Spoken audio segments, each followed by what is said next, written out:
Ардчилсан залуучуудын холбооны ерөнхийлөгчийн сонгуулийн баг Сэлэнг Дархан уул аймгийн гишүүд төлөөлөгчдөөгөө уулзлаа. Тэдний хувьд анхан шатны гишүүдтэйгээ тулж ажиллах ёстойг онцолж байсан юм а. Нэр дэвшигчдийн хувьд Хангаан бүсийн аймагуудад мөрийн хөтөлбөрөөр танилцуулж гишүүдийнхээ санал бодлыг сонсож байна. Сэлэнг Дархан уул аймгийн гишүүд дэмжигчид хөрсөн дээр буусан бодит ажил хэргийг эхлүүлэхийг нэр дэвшигчдэд уриалж байсан юм а. Ардчилсан залуучуудын холбооны ерөнхийлөгч болчоод орон нутгатаа хэрхэн яаж ажиллах вэ гэдэг хамгийн гол асуулт байна. Энэ бол зөвхөн сургалтаар бол хязгаарлагдаж болохгүй маа гэж би хувьдаа боддог. Анхан шатныхаа АЗХ-ийн төлөөлөлтөөгөө гишүүдтэйгээ хэрхэн яаж хамтарч ажиллах юм бэ? Энд дэр тодорхой одоо яг ажлын төлөвлөгөө байна уу? Залуучуудыг зүгээр нэг сакс тоглохын төдийгөөр айсгүй бол нэг шинэ жил тэмдэглэх төдийгөөр нэг цугладаг тийм үйл ажиллагаатай хөтөлбөртэй баймаарг байна.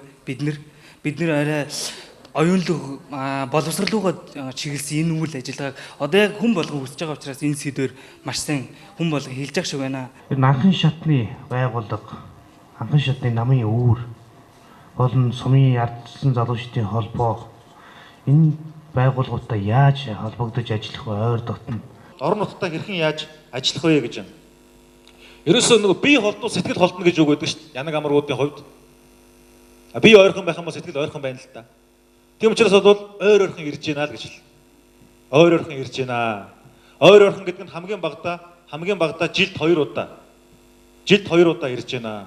Харин энэ орон нутгатаа өдөртөг албан тушаал хашиж байгаа хүмүүсийг Улаанбаатар хотод сургалтанд маш их сургахын төлөө бол ажиллана л гэж бодож байгаа. Хэрвээ мэрэгжилгүй залуучууд байгаа бол мэрэгжил олгох чиглэлийн.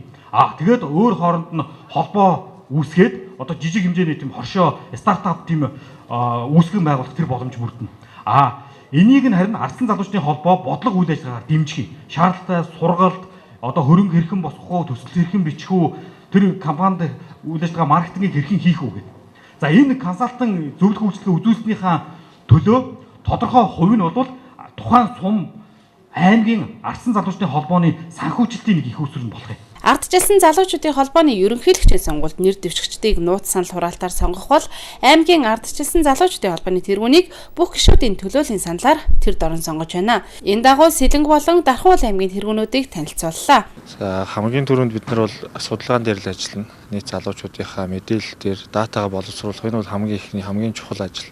Ямар ч бизнесийн байгууллага, улс төрийн байгууллага байсан тодорхой статистик мэдээлэл дээр ажиллахгүйгээр дараагийн арга замаа гэдэг юм уу шийдэд явахд бол хүндрэлтэй байдаг. Одоо ардсан залуучдын холбооны одоо сумын АЗХ байгуулна. Төв АЗХ-ийн одоо мөрийн хөтөлбөр дөрмөнд өргөцсөн ийм үйл ажиллагаа явуулах юм байнамаа.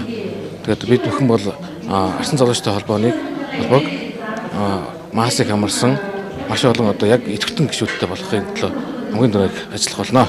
Аймаг сумдын ардчилсан залуучуудын холбооны тэргүүн төлөөлөгчид орон нутгатаа залуусыг хөгжүүлэх бодлого, гарааны бизнесийн санаануудаа хэрэгжүүлэхэд дээд шатны байгууллага дэмждэг байхыг хүсэж байлаа. Энэ дагуу ажиллахад гүүрэн болох аймгийн ардчилсан залуучуудын холбооны тэргүүн чухал үүрэг гүйцэтгэх юм а.